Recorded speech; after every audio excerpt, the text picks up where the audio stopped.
Selamat malam saudara sekalian yang terkasih dalam Tuhan. Shalom, salam damai sejahtera dan salam jumpa kembali dalam kasih Tuhan kita Yesus Kristus. Pada malam hari ini kita akan bersama-sama merenungkan firman Tuhan dari Lukas pasal 6 ayat 12 hingga 19. Lukas pasal 6 ayat 12 hingga 19 saya akan bacakan bagi kita semua. Pada waktu itu pergilah Yesus ke bukit untuk berdoa, dan semalam-malaman ia berdoa kepada Allah. Ketika hari siang, ia memanggil murid-muridnya kepadanya, lalu memilih dari antara mereka 12 orang yang disebutnya Rasul, Simon yang juga diberinya nama Petrus, dan Andreas, saudara Simon, Yakobus dan Yohanes, Filipus dan Bartolomius, Matius dan Thomas, Yakobus anak Alfeus, dan Simon yang disebut orang Zelot, Yudas anak Yakobus, dan Yudas Iskariot yang kemudian menjadi pengkhianat. Lalu ia turun dengan mereka dan berhenti pada suatu tempat yang datar. Di situ berkumpul sejumlah besar dari murid-muridnya dan banyak orang lain yang datang dari seluruh Yudea dan dari Yerusalem dan dari daerah pantai Tirus dan Sidon. Mereka datang untuk mendengarkan dia dan untuk disembuhkan dari penyakit mereka. Juga mereka yang dirasuk oleh roh-roh jahat beroleh kesembuhan. Dan semua orang banyak itu berusaha menjamah dia karena ada kuasa yang keluar daripadanya, dan semua orang itu disembuhkannya. Demikianlah firman Tuhan. Saudara sekalian, renungan pada malam hari ini diberi judul Komunitas 12. Saudara sekalian, jikalau ada seorang pemimpin hendak mulai melakukan tugas yang besar, sedangkan jangka waktu untuk bisa menyelesaikan tugas itu terbatas waktunya, maka hal pertama yang perlu ia lakukan adalah memilih orang-orang yang akan membantunya melakukan tugas itu. Itulah sebabnya saudara sekalian, dalam perikop Alkitab yang baru saja kita baca, setelah suatu saat Tuhan Yesus berdoa sepanjang malam kepada Allah, pada waktu siangnya ia memilih 12 orang dari antara murid-murid yang mengikutinya, yang akan membantunya melakukan tugas selama ia berada di dunia, dan akan meneruskan tugas itu kelak jikalau ia sudah kembali ke sorga. Mereka disebutnya sebagai rasul, yang artinya adalah orang yang diutus dengan suatu amanat khusus. Setelah pemilihan tersebut, dalam ayat 17 hingga 19, Tuhan Yesus langsung membawa para rasul itu untuk melihat sendiri apa yang perlu dikerjakan dalam tugasnya, yaitu memberitakan dan mengajarkan tentang kerajaan Allah bagi orang-orang yang mendengarkannya, serta menyatakan kepedulian kasih yang nyata bagi orang banyak melalui tindakan penyembuhan maupun pengusiran roh-roh jahat. 12 orang yang dipilihnya ini dapat disebut sebagai kelompok 12 atau komunitas 12. Tentang komunitas 12 ini paling sedikit ada dua hal yang menarik yang bisa kita dapatkan. Yang pertama adalah komunitas 12 ini merupakan kelompok orang-orang biasa menurut pandangan dunia. 4 orang dari anggota kelompok ini adalah nelayan, tapi menurut Yohanes 21 ayat 1 hingga 3 bisa ada kemungkinan bahwa 7 orang di antara mereka adalah nelayan. 1 orang adalah pemungut cukai dan 4 orang lainnya tidak diketahui pekerjaannya. Tetapi yang jelas dari segi ukuran duniawi, orang-orang yang dipilih oleh Tuhan Yesus itu sama sekali bukanlah teolog-teolog terdidik atau tokoh-tokoh maupun pemimpin-pemimpin agama Yahudi yang terkemuka yang disegani. Mereka juga bukan pejabat atau tokoh masyarakat yang terkenal. Mereka juga bukan orang yang punya kedudukan sosial yang istimewa atau punya pengaruh yang kuat dalam masyarakat. Mereka tidak memiliki pendidikan khusus, mereka berasal dari rakyat biasa. Sejauh yang diketahui, tidak ada pejabat resmi atau warga negara yang terkenal di antara para rasul itu. Selain itu, hampir semua rasul juga adalah orang-orang Galilea yang berasal dari wilayah Galilea, wilayah bangsa-bangsa lain. Orang-orang bukan Yahudi banyak tinggal di sana, sehingga mereka seringkali dianggap rendah atau hina oleh orang-orang Yahudi di Yerusalem maupun Yudea. Saudara sekalian, presiden pertama negara kita, Presiden Soekarno, pernah mengucapkan sebuah kalimat terkenal dalam sebuah pidatonya. Beri aku 10 pemuda, niscaya akan kuguncangkan dunia. Nah, saudara sekalian, dengan pemilihan 12 rasul yang terdiri dari orang-orang biasa ini, seolah-olah Tuhan Yesus berkata, berikanlah kepadaku 12 orang biasa, dan aku akan mengubah dunia. Nah, saudara sekalian, kesempatan berbagian bersama Tuhan, bekerja dan melayani itu tidak harus terletak dalam tangan orang-orang besar menurut ukuran dan pengertian dunia. Tetapi justru hanya oleh karena kasih karunia Tuhan dipercayakan dalam orang-orang biasa seperti kita. Yang kedua adalah komunitas 12 ini merupakan kelompok orang yang berbeda-beda dalam kepribadiannya.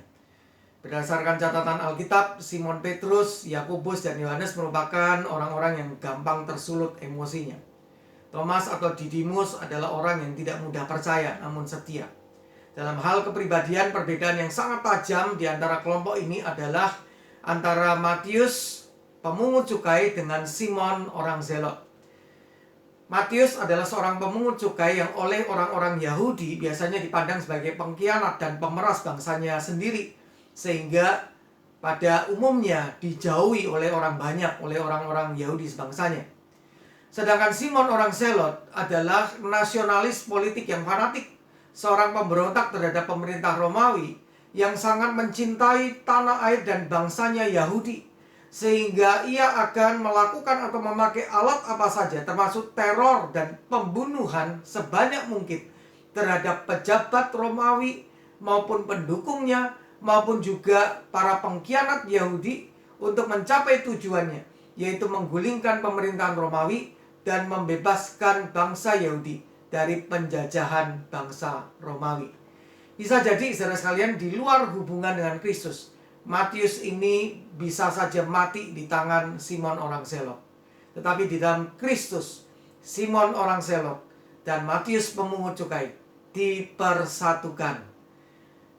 Saudara sekalian, di sini kita bisa belajar bahwa betapapun banyak perbedaan di antara orang Kristen, namun jikalau setiap orang Kristen benar-benar hidup sebagai orang Kristen yang sejati, maka pastilah orang-orang Kristen dapat hidup bersama dengan damai, dengan rukun.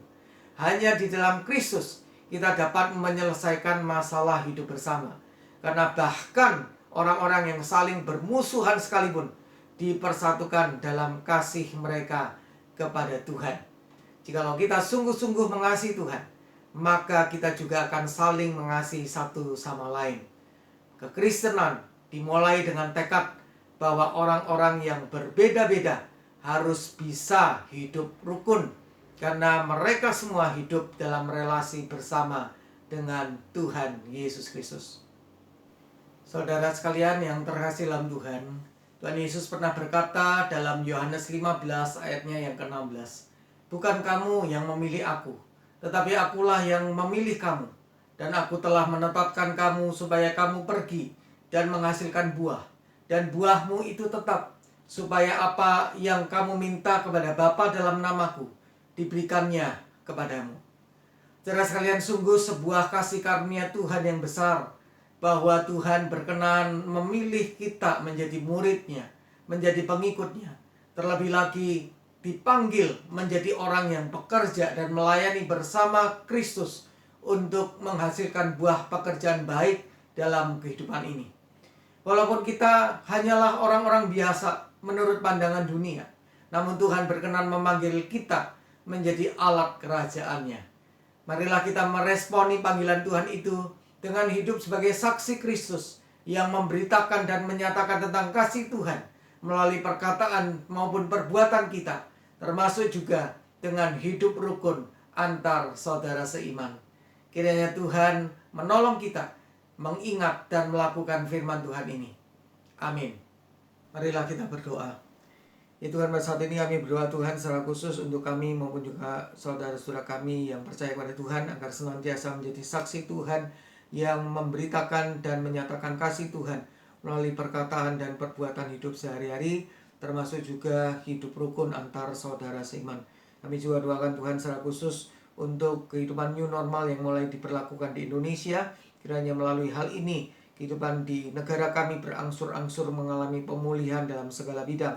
Kami juga doakan Tuhan khususnya untuk orang-orang yang sudah harus pergi pulang bekerja setiap hari, maupun juga setiap tenaga medis di rumah sakit, terutama yang menangani pasien COVID-19, kiranya diberikan kekuatan perlindungan kesehatan oleh Tuhan, juga anggota keluarga mereka masing-masing. Khusus Tuhan untuk pembatasan sosial berskala besar yang masih dilakukan di berbagai wilayah di Indonesia, kiranya juga efektif menahan bahkan menghabisi laju penyebaran virus COVID-19. Ya Tuhan, kami juga mohon belas kasihan dan pertolongan Tuhan. Kiranya pandemi COVID-19 ini segera berakhir, serum maupun vaksin penangkal virus ini segera diketemukan. Kiranya jumlah pasien yang sembuh dari penyakit ini maupun orang yang memiliki imunitas terhadap virus ini semakin bertambah banyak.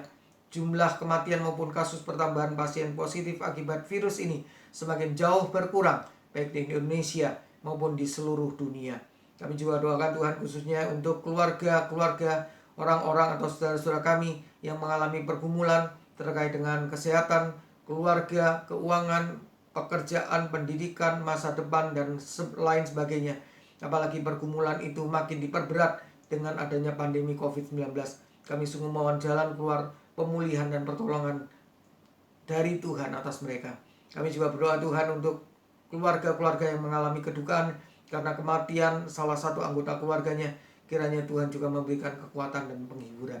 Inilah Tuhan seluruh doa kami pada malam hari ini. Kami percaya bahwa Tuhan mendengar doa kami. Hanya di dalam nama Tuhan Yesus Kristus kami berdoa. Amin. Selamat malam, sampai berjumpa kembali. Tuhan memberkati kita sekalian.